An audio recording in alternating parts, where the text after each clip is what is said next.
Ragazzi, oggi Moto.it a Cremona Circuit. Cremona Circuit, bella Andrea, Cremona Circuit è rinnovato, però quando ci sei tu io c'ho paura. Siamo in tuta precisi. Siamo in tuta precisi, ma io c'ho paura perché sono in tuta di solito e tu mi fai degli scherzi. Ti faccio degli scherzi, adesso innanzitutto non è uno scherzo ma è una prova di una Yamaha in pista. Tu sai che vengo a provare anche le Yamaha in pista? Sì, è vero. No, già Yamaha sono già più tranquillo. Ti ricordi l'ultima Yamaha che ho provato in pista? Guarda che se la tenerei stavolta però io... L'ha sellata? No, dai. Poi c'è un limite, 19, ma poi il 21, no, 21 no. Te lo dico già, allora, qua hai solo gomme stradali. Tante gomme stradali per Edoardo oggi, tante. Ah, quindi un test di gomme? Test di gomme? Test di gomme? No. No, fammi vedere, dai. Open the door, che vuol dire? Apri la porta. Bravo. Caro Edo, eccola qua, tutta per te, guarda che bella. 3 ruote, te l'ho detto che c'erano le ruote stradali.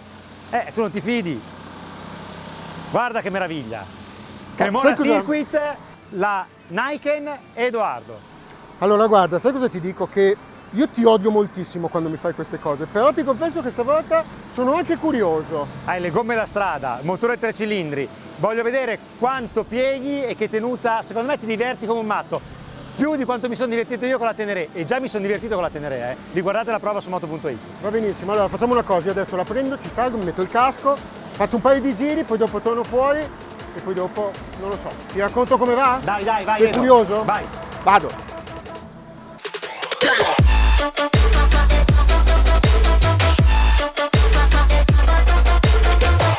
Prima di andare a raccontare ad Andrea come va questa Niken in pista, che naturalmente come potete ben capire non è esattamente il suo contesto più abituale, ricordiamoci un attimo come è fatta. Allora, Niken nasce nel 2018 come declinazione adulta, cioè su una moto vera, sulla ciclistica di una moto vera, la base è la MT-09, della tecnologia LMV di Yamaha, LMV Leaning Multi-Wheel, ovvero con un avantreno con 2 ruote invece che una, ma in grado di piegare da entrambi i lati, evidentemente, quindi a secondare la dinamica naturale della moto. Questo è l'unico caso in cui effettivamente è corretta la locuzione forcelle anteriori. Perché? Perché di forcelle qua effettivamente ce ne sono 2, una per ogni ruota, come potete vedere 2 steli per ciascuno, soluzione che ti dà una rigidità dell'avantreno, un feeling, una confidenza effettivamente sconosciuta a tutte le altre soluzioni multiruota anteriori sul mercato.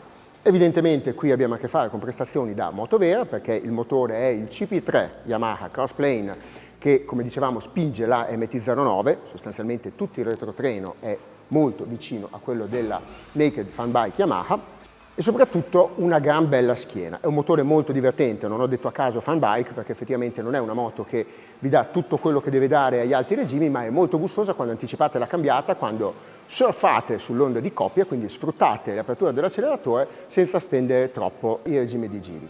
Qua in pista come si comporta? Ve lo anticipo, dopo lo dirò anche ad Andrea, ma sinceramente, ripeto, è un pochino fuori contesto, ma si sfrutta tantissimo il grande appoggio delle ruote anteriori, la possibilità di prolungare la frenata fin dentro la curva senza momenti di tensione anche in assenza di un ABS cornering, e quindi in generale ci si diverte molto in grande sicurezza. Ovviamente che cosa si paga? Si paga la pesantezza dell'avantreno sui cambi di direzione, c'è una certa inerzia nel momento in cui si vuole andare a inserire in curva la Niken, soprattutto sul veloce, e un po' di sottosterzo. Detto così sembrerebbe un quadro disastroso, in realtà si tratta semplicemente di comportamenti che bisogna ricalibrarsi per gestire, perché se siete abituati a girare con una moto sportiva o comunque con una naked di alto livello, chiaramente i primi 2 giri vi troverete come il metaforico pesce fuor d'acqua. Sulla Niken invece ci si può divertire veramente tanto, lo ripeto, soprattutto in percorrenza si ha una sicurezza, un appoggio veramente eccezionale. Attenzione soltanto naturalmente al limite di piega. Che cosa succede? Che il piolino, in questo caso, non è un elemento secondario. Quando toccate con il piolino siete arrivati al limite di deformazione del quadrilatero formato dalla sospensione anteriore. Che cosa significa? Che se andate oltre il limite di piega, una delle 2 ruote dell'anteriore tende a sollevarsi e il risultato non ho bisogno di starvelo a raccontare. L'angolo di piega raggiungibile comunque è dichiarato dalla casa in 45 gradi, probabilmente per il limite dell'interferenza reciproca dei bilancieri del sistema e degli ingombri del piede della doppia forcella. Un angolo di piega più che rispettabile che oltretutto non tutte le moto, se non parliamo di super sportive, riescono a superare. E in quest'ottica, quindi i piolini della Niken sotto le pedane, li dobbiamo considerare uno strumento di sicurezza che avverte con il dovuto anticipo il pilota su strada e a maggior ragione in un uso estremo come quello in pista che stiamo facendo oggi.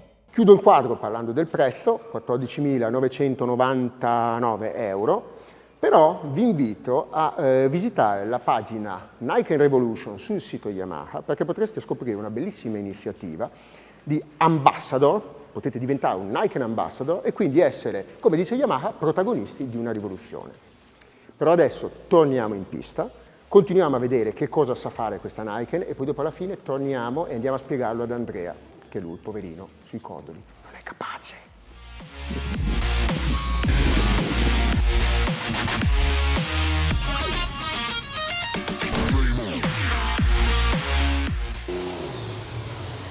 Bravo Edo! Senti, piegare piega allora la Nike. Piegare piega e piega tantissimo, ti dico la verità. Adesso mi tolgo il casco perché sto veramente scoppiando e ti racconto un attimo come va. Anche perché ci ho provato con la tenere a starti dietro ma non ce l'ho fatta, a Cremona va molto di più la Nike. Guarda, la Nike è sorprendente anche in pista, ti dico la verità, perché comunque con la particolarità, diciamo così, della sua architettura si trova come qualunque altro mezzo ad avere dei pregi e dei difetti. Se la sa interpretare correttamente diventa un mezzo estremamente divertente anche in pista. Ha un appoggio che neanche a dirlo, cosa te lo dico, tu l'hai provata, cosa ci avevi fatto? La 10.000 pieghe? Bravo, sì, 20.000 pieghe, 20.000 pieghe, molte più pieghe, molte. Tra l'altro hai visto le gomme davanti, ha talmente tanta tenuta che non le stressa neanche così tanto. Verissimo, verissimo, non le stressa neanche così tanto, bisogna stare molto attenti solo a non superare l'angolo massimo di inclinazione della geometria della sospensione anteriore, ma c'è un riferimento perfetto, perché quando tocca il piolino della pedana, quando comincia a consumarsi quello, siete arrivati al limite. Dopo si solleva la ruota esterna e il seguito ve lo potete immaginare, quindi non fatelo assolutamente. Bello il motore, perché il motore è quello dell'MT-09 della generazione precedente, quindi apri, butti dentro tante marce, di schiena vai via con una bella spinta, con tanta coppia, in frenata, che te lo dico a fare, cioè due ruote, prendi, e riesci soprattutto a tirare la frenata fin dentro la curva, perché comunque con l'appoggio che ti ritrovi la chiudi col freno, riprendi in mano il gas e la fai veramente volare. Chiaramente hai tanta massa lì davanti, quindi devi fare i conti con un pochino di sottosterzo, devi imparare a gestire il sottosterzo, ad anticipare un pochino e a fare delle traiettorie che lo compensino un pochino, e sui cambi di direzione è ovvio che bisogna fare un po' di lavoro di braccia, però ragazzi è un mezzo stupefacente anche in pista. Poi ti ho visto bella guida pulita, rotonda, efficace, però Edo, due impennate in rettilineo potevi anche farle, con tre cilindri, si presta? Andre, sai che in pista non è una bella cosa, fare le impennate quando ci sono anche gli altri in pista non è una bella cosa, non mi piace. La solita, ragazzi, la solita scusa della pista per non fare le impennate, ma chi ti vede là in fondo? Senti, sai che questa cosa qua non impenna? Ma tu non l'hai fatto, o non sei buono? Allora facciamo una cosa, te lo faccio vedere io. Ci sentiamo domani, facciamo così? Vai. Vado. Adesso Ragazzi, ci penso io. Però Edo bravo, su strada, in pista non si impenna, però non so adesso cosa c'è. Io vado, Sì, non ti preoccupare. Ci sentiamo domani. Ciao, Ciao. Non impennare, ciao. Sì, tranquillo.